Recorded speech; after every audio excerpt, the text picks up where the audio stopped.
الحمد لله رب العالمين والصلاة والسلام على رسول الله وعلى آله وصحبه وسلم تسليما كثيرا إلى يوم الدين أما بعد بيسونغالو تريتا أني ولولا سلام كالو سامبا كلين أني كمناني أني بينان أني فلا ميمي بين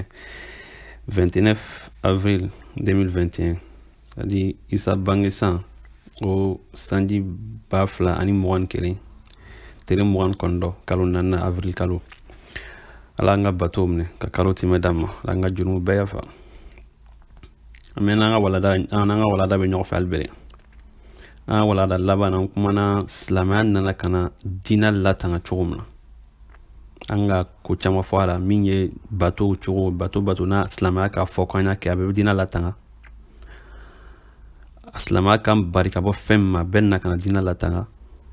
anga yira ko shirku wale fen sadi flanga foya o be kafriya ka ban ala yerema ka ban ala tiyama ka ban kala bato ul fana be dankar dina kola an kumana fen chama kan mais point kelembe min nana aslama ka aya appliquer ka se ka dina latanga nay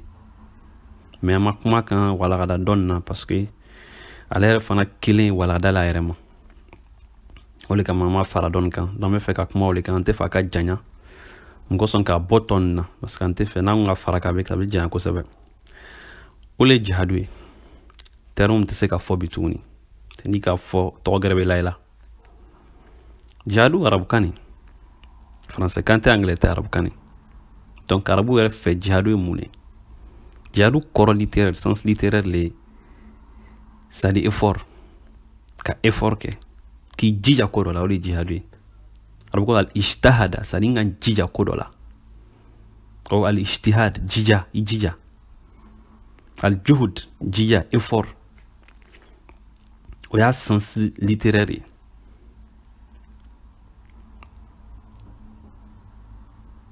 mais ni nana fleslama ka korom dama ole ka effort ke kase kala dinal tanya fe effort ke ki jija kala ka dina la tanya fe c'est-à-dire ka bari mo ka dankara la katla ka asankorta ka tanya fe ole jihadwi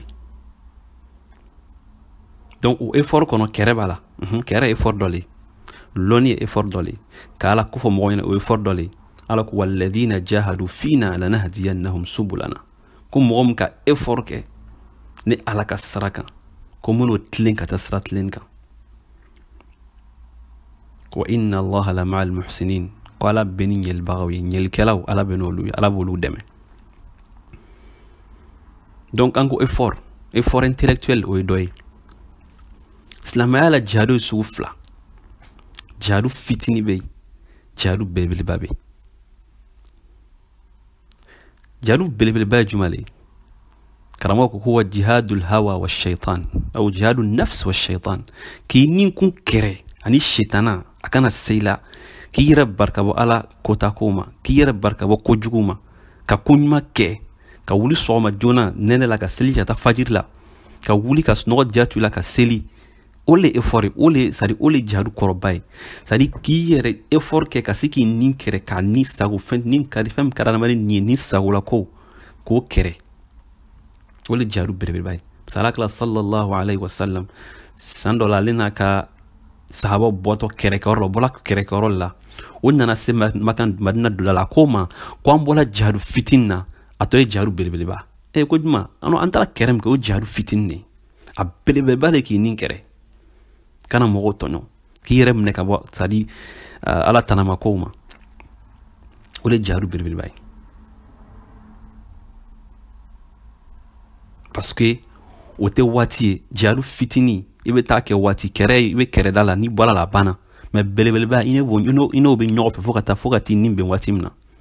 te pi balu yala ini jaru belebeleba nyona ibi ni kere mkoso ajana ko akono ke fem mandi nindi bi yira kere ko ke kasundo ka komne yira la ka zikru ke ka seli ka jaga boya na folo ka diatu yira la ka takadi ala kama ka sadaka bo ka bange bagala do paranyuma nyuma ibo beke no be nyona il faut que dit ça parce que ni la ilaha illa allah muhammadur rasulullah sallallahu alaihi wasallam ko tigi shite fu ala ko Muhammad sallallahu alaihi wasallam ne man kisi ba ko le ala ka ciden i ka ɲanama di ala ma ala ko ay bila yɔrɔ ne b'a bila n'a ko i ka ta yɔrɔ ne b'a ta n'a ko i ka kɛ cogo min na i b'a kɛ o cogo la o le jihadu belebeleba ye an y'o lɔn fɔlɔ a fitinin ne kɛrɛ ye ka bamuru ta ka effort kɛ ka taa silamaw ka taa kɛrɛ kɛ munna jihadu bɛ diinɛ latanga cogo di parce que ala b'a lɔn nu kuma jihadu fitinin de kan ala b'a lɔn k'a fɔ ko a kɛra ale ka diinɛ mɔgɔw bɛ ala ka diinɛ jugu bɛ yen an tɛ ŋana ɲɔgɔn nɛ o bɛ yen o b'o ka baara la o tɛna ban fana fo ka duɲa wuli o ma daminɛ bi a fana tɛna ban bi donc ka se ka olu bɛ mɔgɔya baara gɛrɛ t'olu la ka adamadenw bari ka bɔ ala ka diinɛ ma n'o b'a kɛ n'o ka effort ye c'est n'o hakili ka mɔgɔw manipuler soit o k'a kɛ n'o ye soit o k'a kɛ n'o fanga yɛrɛ ka mɔgɔw jagoya c'est u kana ala ko kɛ o bɛ fɛ ka kɛ cogo min na ou bien ko bari ka bɔ a ma o b'a ko fana la donc ala k'o lɔn donc pour que diinɛ fana sanga kɔrɔta fo k'olu mɔgɔw le kɛrɛ ka bɔ ala ka sira la o ye fana ye diinɛ latangali le o ye diinɛ latangali le diinɛ latangali le donc o jihadu fana jihadu fitinin min ye ka bamuru ta ka kɛrɛ kɛ kiti baba la an tɛ se k'a bɛɛ fɔ mais ale fana ye catégorie fila jihadu dafu bɛ yen jihadu talab bɛ yen jihadu dafu ye jumɛn le c'est à dire parce que n'i ye silamɛ ye sisan mɔgɔ dɔw bɛna bɛn i kan i ya silamɛya kɔsɔn parce que i ye silamɛ ye dɔrɔn man d'a ye a bɛ n'i kɛrɛ ka na bɛn i kan k'i envahir k'i tɔɔrɔ k'i kɛ jɔn ye k'a sago k'i la o kɔsɔn ni mɔgɔ nana bɛn i kan i ka wuli ka riposter ka sari ka se k'i yɛrɛ latanga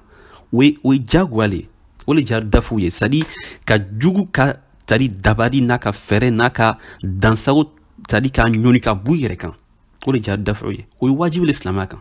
ni mɔgɔ nana bɛn i kan k'i kɛrɛ i silama a jagoya le kan i wuli k'i yɛrɛ défend o ye jihadu dafu ye donc jihadu talabu fana bɛ yen c'est à dire jihadu min a bɛ wuli silamaw le wuli ka taa kɛ o le jihadu talabu ye o fana tɛ kɛ ni imamu tɛ silamaw la ɲɛmɔgɔ le bɛ a fɔ ale le b'a décider bon an kan ka taa nin kɛ bon ni ɲɛmɔgɔ dun jɔn ni ɲɛmɔgɔ silamaw ɲɛmɔgɔ bi o ye débat gɛrɛ ye donc ni ɲɛmɔgɔ ko tɛ yen jihadu filanan a kuma ka ca n tɛna fɔ a bɛ a min b'a o b'a fɔ la n tɔgɔ min a y'o le n t'o fɔ parce que a buruburu ka ca mais o ye jihadu talabu ye c'est à dire silamaw wuli ka taa yɔrɔ dɔ kɛ mɔgɔ dɔ bɛ yen sisan o bɛ silamɛya diinɛ mɔgɔw barila silamɛya diinɛ mɔgɔ wɛrɛ tɔgɔ la yen o kɛlen de ka silamɛya to silamɛya ka taa ɲɛfɛ donc silamɛya wuli ka t'olu kɛrɛ ka se ka mɔgɔw to u bɛ don silamɛya diinɛ la ka silamɛya yiriwa o ye jihadu talabu ye o mana bɛn i kan mɛ ale de bɛ pas fɔlɔ kɛ donc sisan n'an ko faamu k'a fɔ jihadu y'o le jihadu kɔrɔ belebeleba yɛrɛ jihadu yɛrɛ kɔrɔ ye effort le adamaden bɛ effort kɛ k'ala diinɛ la taa ɲɛfɛ o la n'i ka jihadu fitinin filɛ kɔrɔna bɛ qital le fɔ a la kɛrɛ mais jihadu o ye effort le global le mais qitalu le fɔra dɔɔnin na c'est à dire o ye kɛrɛ le bataille ka kɛrɛ kɛ lutte donc n'an ko faamu sisan k'a lɔn ko o le jihadu kɔrɔ ye parce que silamɛ caman bɛ jihadu ma t'a kɔrɔ dɔn arabukan ni ka bɔ jihadu belebeleba le k'i nin kɛrɛ ka sitana kɛrɛ jihadu fitinin o le ka bamuru ta o fana ye catégorie fila mɔgɔ na bɛn i kan k'i kadi ka se ka lɔ i yɛrɛ ka se k'a tigi ka dansago bɔ i yɛrɛ kan k'i yɛrɛ défend o bɛ yen filanan ye min ye silamaw yɛrɛ ka wuli ka taa yɔrɔ dɔ mɔgɔ dɔ bɛ diinɛ kɛrɛ la o tɛ fɛ diinɛ ka taa ɲɛfɛ ka taa olu kɛrɛ ka se ka diinɛ labila mɔgɔw ka don diinɛ la o fana bɛ yen ni ninnu mɛn sisan an bɛ terme dɔ mɛnna le djihadiste c'est le djihadisme ou le djihadiste a mustala français kan tɛ o arabukan o k'a mot ta arabukan la donc ni ko dɔ bɛ kɛla sisan fɛn dɔ a belebeleba i k'a tɔgɔ ta k'a la fitinin na jihadu belebeleba le mɔgɔ min bɛ effort kɛ ka diinɛ ta ɲɛfɛ mais n'i ye k'o ta k'o bila spécifique kan ka fɔ ko mɔgɔ min bɛ bamuru ta la bon ni o yɛrɛ ye tiɲɛ de ye n'a kɛra o b'a kɛla o de kosɔn donc c'est manipulateur mɔgɔ nɛgɛ b'a kɔnɔ o yɛrɛ tɛ problème ye o tɛ problème ye problème filanan ye min ye jihadu tɛ kɛ silamɛ na silamɛ ɲɔgɔn cɛ ok n'i ka groupe tɔgɔ jihadu tɔgɔ bɛ da la min na a bɛɛ sigi ni silamɛ jamanaw de kɔnɔ o sigi ni silamɛw de cɛma o bɛ silamɛw de kɛrɛ la parce que o yɛrɛ fɛ tɔgɔ kɛrɛ bɛ fɔ a la o a bɛ fɔ terrorisme mais silamɛ jamana bɛ fɔ jihadu silamɛya la jihadu tɛ kɛ silamɛ na silamɛ ɲɔgɔn cɛ kɛrɛ min bɛ kɛ silamɛ na silamɛ ɲɔgɔn kɔ o bɛ kɛ fitina ye tɔgɔ kɛrɛ bɛ k'o la mais o tɛ jihadu ye donc mɔgɔ sigi ni silamɛ jamana la ka silamɛw kɛrɛ o tɛ jihadu kɛla donc n'i ka jihadu tɔgɔ la o la i ka fanya le fɔ i ka fin la o tɛ tiɲɛ ye mɔgɔ nɛgɛ le b'a kɔnɔ parce que ala ko kuranɛ kɔnɔ ko wa in ta'ifatani min almu'minina qatatalu fa aslihu baynahuma فإن بغت إحداهما على الأخرى فقاتلوا التي تبغي حتى تفيء إلى أمر الله فإن فاءت فأصلحوا بينهما بالعدل واقسطوا إن الله يحب المقسطين إنما المؤمنون إخوة فأصلحوا بين أخويكم واتقوا الله لعلكم ترحمون ألاكو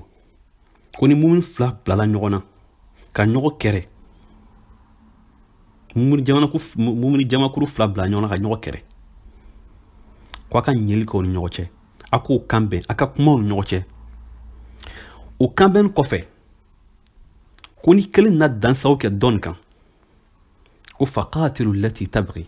min ka dansaw kɛ a k'o kɛrɛ fa ka segin ka taa ala ka kiti ma fa ka dansago dabila ko fa in fa'at n'a segila ka taa ala ka kiti ma ka kɛrɛ dabila ko fa aslihu baynahuma a ka ɲɛli kɛ o ni ɲɔgɔn cɛ ko aqsitu a ka tilen fana ele kana fɔ bi sela la i bi sago k'a la ala ko aqsitu a ye tilen inna allaha yuhibbul muqsitin ko ala bɛ tilenbagaw le fɛ o aya kelen kɔfɛ ala ka déclaration ba dɔ kɛ ko innamal mu'minuna ikhwa a ko silama fila de bilala ɲɔgɔn na o a ko silama bɛɛ ye badema le ye c'est à dire o ye passeport le ala k'o signé k'o di silama ma o ka fisa ni dunuya passeport bɛɛ ye innamal mu'minuna ikhwa o passeport bɔra sanfɛ le ala fɛ yen ko mumin bɛɛ ye badema kelen ok ko an tilen ka tila k'an badema fɔ k'an hakili jigin o la donc jihadu tɛ kɛ silama na silama ɲɔgɔn cɛ o ye fanyali kelen ni fana k'a filɛ jihadisme bɛ fɔ mɔgɔ min ma ka caya a caman bɛ ni an ka sahara nin de la min sigina an ka sahara la a terme fɔlɔ le ma sinon jamana tɔgɔ la tɔgɔ gɛrɛ bɛ fɔ la min n'o tɛ kelen n'i yɛrɛ k'a filɛ bon terme le pour être très clair média français c'est-à-dire média français olu le k'a fɔ parce que munna ni sigila a ko taga cogo filɛ o tun t'o wele jihadiste o tun wele ko terrorisme le o terroriste le 2012 la o tun bɛ fɔ ni Mali ka kata mais bi o bɛɛ bɛ wele ko jihadiste o ka tɔgɔ dɔ la o yɛrɛ la o t'o wele n'o tɔgɔ ye munna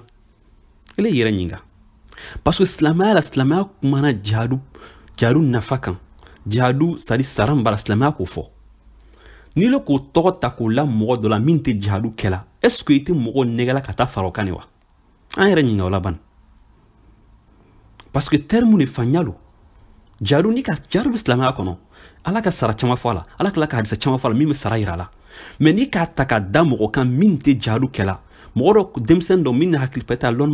ma bonya a hakili ma sabati a ka karan hadisa damadɔ karan jihadu kan kalon nafa b'a la ni sara jihadu sara i bɛ taa jinɛ kɔnɔ o sugu sama b'a o na wuli k'a filɛ o mɔgɔ kelen wele jɔn ko jihadu so le ninnu saki ni tɔgɔ min fɔlɔ ma saki olu de b'a yɛrɛ yɛrɛ kan est ce que a bɛ taa fara kan wa a tɛ taa fara o kan an yɛrɛ ɲininka o la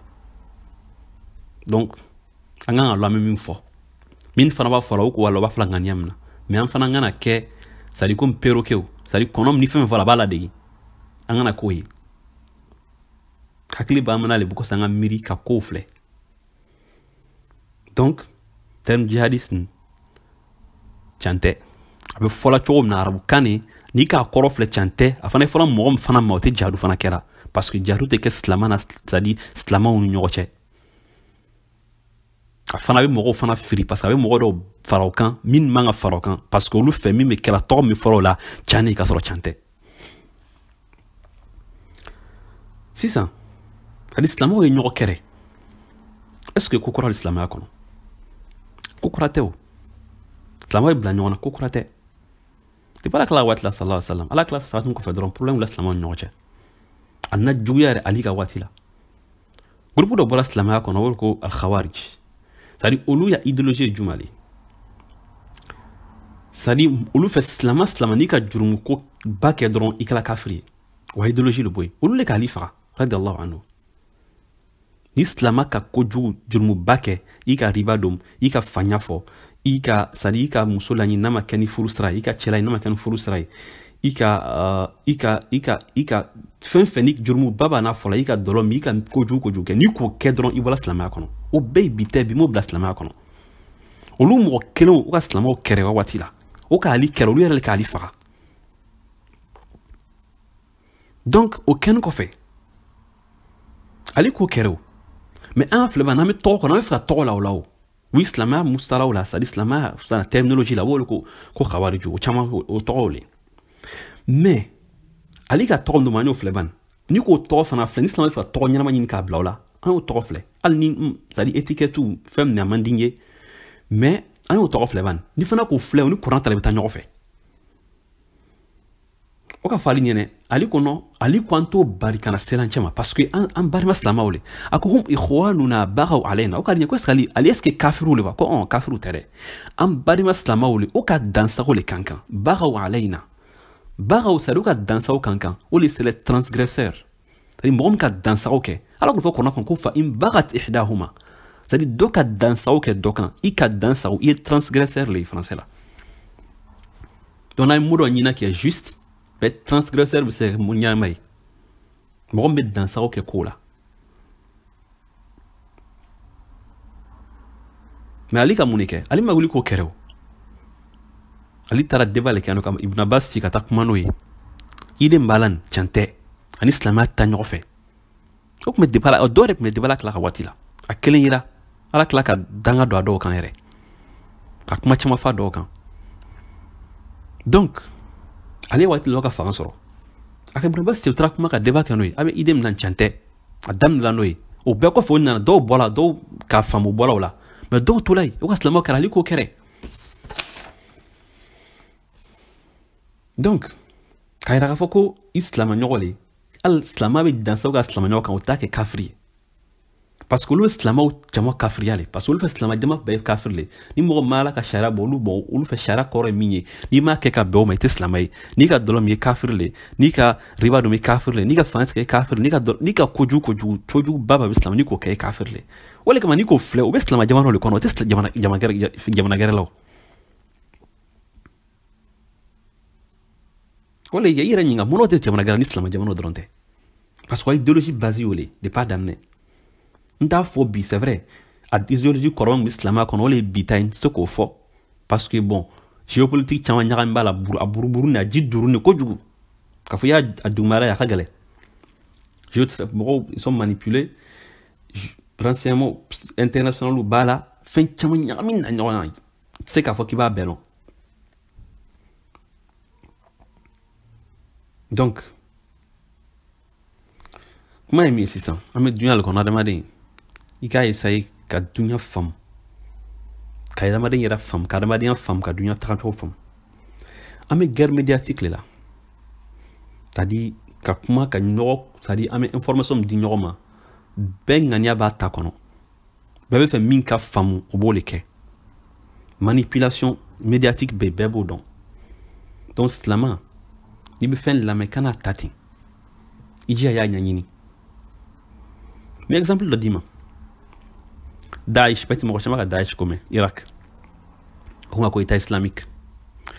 n'i bɛ fɛ k'a lɔn parce que an balima caman bɛ yen o t'a dɔn o kan mɛn mais médiaw filɛ média bɛɛ b'a fɔ ni côté min b'a arranger mais exemple d'i ma média français b'a wele ko u b'a fɔ ko État islamique u b'a wele ten o dɔrɔn de fɔ a la bon média anglais u b'a fɔ ko ISIS n'i ka Al Jazeera filɛ u b'a fɔ ko Tanzimu Dawla c'est-à-dire l'organisation d'État u b'a fɔ ten de o tɛ silamɛya la kan jamais donc parce que ISIS le y'o ka tɔgɔ min dɔ wɛrɛ ma anglais la c'est-à-dire Islamic State in Syria and Iraq and Syria c'est-à-dire l'État islamique en Irak et en Syrie bon a tɔgɔ yɛrɛ t'o ye o a tɔgɔ le l'organisation de l'État islamique organisation no donc o ko tigɛ ko bɔ a la donc ne ko État islamique mun de bɛ na ale kɔnɔ parce que fo silamɛya le nɔrɔ fɛn tɔgɔ la donc Jazira fana bɛ ko bɛɛ kɛ olu tɛ silamɛya fana nɔrɔ a b'a fɔ ko Tanzimu Dawla a b'a fɔ l'État l'organisation de l'État o tɛ islamique État islamique la k'a fɔ de l'organisation de l'État parce que guerre médiatique le bɛ yen fo le y'a faamu n'a fɔra État islamique le b'a mɛn dɔrɔn o ka tɔgɔ yɛrɛ to o ka tɔgɔ pourquoi mɔgɔ min b'an fɛ Sahara la c'est à dire tɔgɔ min o ka do yɛrɛ ma o tɔgɔ tɛ fɔ o la ka caya o ka jihadisme la bɛɛ kan. Donc an y'a lɔn ko guerre médiatique bɛ yen. Silamɛ i bɛ ko faamu i jija i kana kɛ sababu ye ka mɔgɔ dɔ lafili. Parce que a terme tɔgɔ nana jihadisme fɔla sisan an ka médiaw surtout Mali la a bɛɛ b'o de fɔ. O de kama an ka mɔgɔ faamuyali dɔw bɛ Mali la o ban de k'a terme tɔgɔ utiliser. O tɛ sɔn ka utiliser parce que k'a lɔn peut-être fɛn b'a kɔfɛ ou bien fɛn ne c'est pas juste tiɲɛ tɛ. Ou a bɛ se ka ko dɔ créer min yɛrɛ an tɛ min lɔn a kɔfɛ. A fɔbaga ka la o b'a fɔla kun min na. Mais an fana an kana k'a caribaga ye. Donc o de kama n ka vidéo kɛ spécial ye. Et n ka vocal n ka kɛ a danna. Mais laɲini min k'a kɔnɔ a fɔlɔ le n b'a ɲini lamɛnnibaga bɛɛ fɛ a ka a vocal a k'a cari. Parce que nin ye siɲɛ fɔlɔ ye k'a fɔ mɔgɔ ɲɛna k'a ye ka fɛn dɔ cari. A k'a partager. La'alla n'Ala k'a latigɛ a na bɛn toro kunnandi dɔ kan o n'a lamɛn ale bɛna a n'a fɔ dabila ou bien a bɛ bɛn média mɔgɔ dɔ kan min bɛ média la journaliste dɔ ale bɛ a b'a essayer k'a kuma a ko kɛrɛ. A filanan ye min ye ni le yɛrɛ bɛ mot tɔgɔ utiliser a utiliser dabila o ɲali n bɛ fɛn min ɲini na n'i b'a fɔ jihadiste a dabila parce que i k'a faamu sisan k'a fɔ ko cɛn mot min ne c'est pas juste a arabukan littéraire la cɛn tɛ mot min fana a bɛ se ka kɛ sababu ye ka mɔgɔw firi donc silamɛya man ka kɛ sababu ye ka mɔgɔ tɔw firi. A sabanan n'i ka mɔgɔ lɔn i jija ka mɔgɔw barikaba utiliser ma i y'a essayer ka a mɔgɔw lafaamuya o fana y'an bɛɛ a devoir ye cogo dɔ la n b'o laɲini saba le kɛ i jija k'a partager. A filanan n'i yɛrɛ b'a mot tɔgɔ utiliser la i y'a utiliser dabila a bɛ se ka kɛ an degela la i b'a fɔ tuma dɔ i hakili t'a la mais n'i hakili b'a la i kana fɔ mais n'i k'a fɔ a nɔ i yɛrɛ corriger i jija k'a dabila. N'i ka mɔgɔ min b'a fɔ la n'i bɛ se k'a tigi barikaba fɔ ma a tigi barikaba fɔ ma ou bien i y'a essayer k'a clarifier k'a di k'a yira a tigi la k'a tigi lafaamuya. N bɛna n kuma laban ni hadisa kelen. Alakira sallallahu alayhi wa sallam a ko sayati ala nnasi sanawatun khadda'at yusaddaqu fiha al-kadhib wa yukadhabu fiha as-sadiq wa yu'tamanu fiha al-kha'in wa yukhawwanu fiha al-amin wa yantiqu fiha ar-ruwaybida qila wa ma ar-ruwaybida qala at-tafih fi amri al-'amma sallallahu alayhi wa sallam. Alakira ka can fɔ a ko janfa sanw bɛ na san dɔw bɛ na janfaw de b'a kɔnɔ janfa belebelew a ko san tɔgɔ n'o nana ko fanyatigɛla bɛ kɛ canfɔla ye mɔgɔw bɛ nkalontigɛla de cantigiya ka canfɔla nkalontigiya canfɔla bɛ kɛ nkalontigi ye ko tamanu fiha al-kha'in janfanci o de bɛ kɛ danaya mɔgɔ ye mɔgɔ bɛ da janfanci de la ko wa takhunu fiha al-amin ko danaya mɔgɔ de bɛ janfa kɔnɔ mɔgɔ min kɛra danaya mɔgɔ ye ile tɛ mɔgɔw ta dun ile bɛ janfa adamadenw bolo a ko wa yantiqu fiha ar-ruwaybida a ko ko ruwaybidaw bɛ kuma olu ya kuma le bɛ sankɔrɔta olu ya kuma le bɛ mɛn olu le bɛ mɔgɔ influencer ruwaybida mu ka girin dɔɔni ala arabukan mɛnnaw yɛrɛ fɛ sahaba ko alakira sallallahu alaihi wasallam ruwaybida ye mun ye ma ko wa ma